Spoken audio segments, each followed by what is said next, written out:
Reporter Steve Futterman, who's normally based in Los Angeles, is in San Diego right now. Steve, from a Canadian perspective, one of the things that's striking about that news conference is the amount of detail from the police chief and what those details were. As a reporter who covers lots of big stories in the United States, what stood out to you? Well, I think the origins, as you mentioned, Ian, this mother making a desperate phone call, it sounds like, to police. I'll give you local times. I give the times at San Diego time, Pacific time.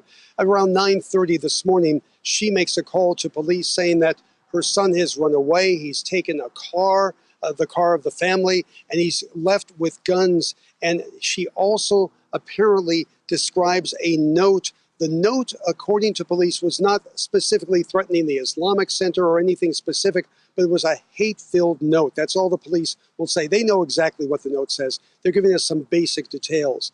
And that alerted her. They tried to track down the car. They were trying to detect it various ways throughout the San Diego area. And when the shooting finally took place at around 11:30 local time, 2 hours after this phone call, they had not been able to find the car. Police were already aware that they might be facing a difficult situation. They were at the Islamic mosque 4 minutes after the first call took place. Unfortunately, 3 people are dead, a security guard and 2 other people. We believe they are staff members of the Islamic Center. They could be teachers. At the Islamic Center, there are 2 schools there, an elementary school, a middle school for grades K through 8. So this was the initial worry. Police went initially into the school, checking room by room. They didn't really know where the suspects were. Eventually, they were found in a vehicle, the vehicle that they drove up to the Islamic Center with a few blocks away, and they had killed themselves. Let's take a listen, though, to the police chief. He describes the security guard who initially confronted the 2 gunmen, the 2 teenage gunmen, and prevented them from entering the Islamic Center. And it may also include, as we find out more details, it may also include the 2 other people killed. All 3 may have confronted the gunmen. Take a listen. I believe the security guard was able to help at least minimize the situation to the front area of the mosque. Until we know more, I don't want to speculate, but at this point I think it's fair to say his actions were heroic, and undoubtedly he saved lives today. So the police are presuming, maybe based on evidence, maybe based on just logic, that the 2 gunmen, who we now believe are 17 and 18, initially was 17 and 19, they've revised that 17 and 18, they believe they were likely trying to enter the mosque, possibly go after students there. They may know this from the note, they may know this from other means, but this is what they are sort of presuming right now. So certainly this could have been much worse. We do have 5 people dead, the 2 suspects and the 3 innocent victims, a security guard, and again, 2 people who were staff members, maybe teachers, maybe not. We just don't know that right now. The police certainly know who they are. Now, there was another person a couple blocks away, apparently a gardener, a landscaper at the Islamic Center, who was shot at. He may have been hit in the helmet that he was wearing. That obviously, if that's the case, really saved his life. So again, lots of details, Ian, as in a situation like this, always coming out hour by hour. Things change a bit, but we have the basic facts right now. Yeah, Steve, I want to ask you a question in a moment, again, as somebody who's based in California, who's been a journalist for a long time, who travels the United States covering big stories. I'll get to that in a moment about kind of the mood in the United States and the risks at mosques and temples and that sort of thing. But for people who are just joining us here, we're live on CBC News Network. We just heard from the police chief, from the head of the FBI office in San Diego, from the mayor, talking about the shooting at an Islamic center. 3 people killed, the 2 teenage gunmen apparently killing themselves. They were found dead as well. And just to recap, the news conference, really an interesting amount of detail, even though this happened only hours ago.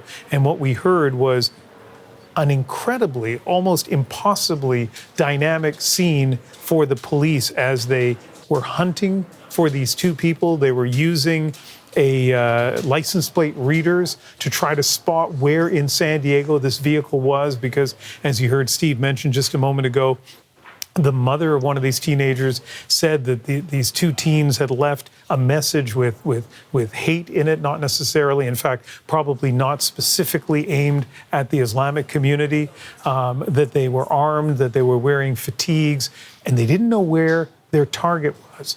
So when they got close to a mall, the police were concerned about that. When they got close to a school, police were concerned about that.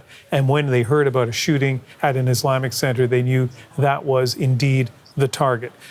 Steve, you heard the mayor of San Diego say what you'd hope any political leader would say in a situation like this, that all the people of San Diego stand together, that this kind of attack is not acceptable, and that they stand together. And it felt like a genuine message. But here's my question to you.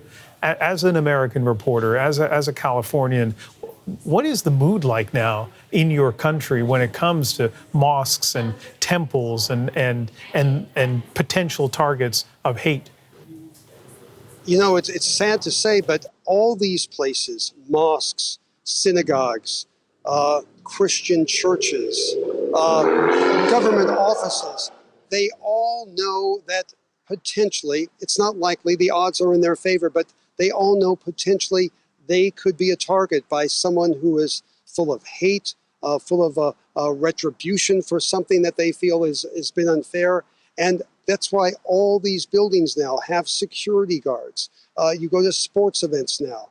There are roadblocks. They try to make them architecturally nice, but there are roadblocks that prevent a vehicle from going up near, let's say, Crypto.com Arena in downtown LA. It used to be a street right next to it. That street's now completely blocked off. Everyone knows these are possibilities. It's a very, very, unfortunately, dangerous time in the U.S., and we know that mass killings, mass shootings, incidents like this take place every year, almost every month. It's unfortunate, but people have gotten used to it a bit. Doesn't mean that they're sitting still and not trying to take action, but it's something that's part of the reality of being an American in the U.S. in 2026.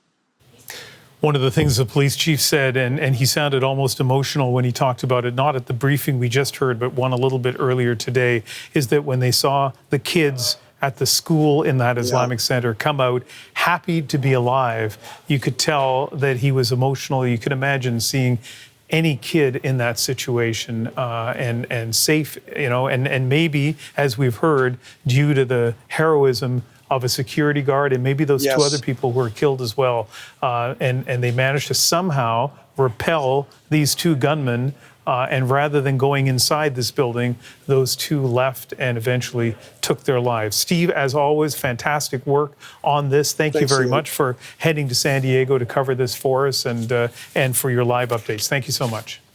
Appreciate it. Take care.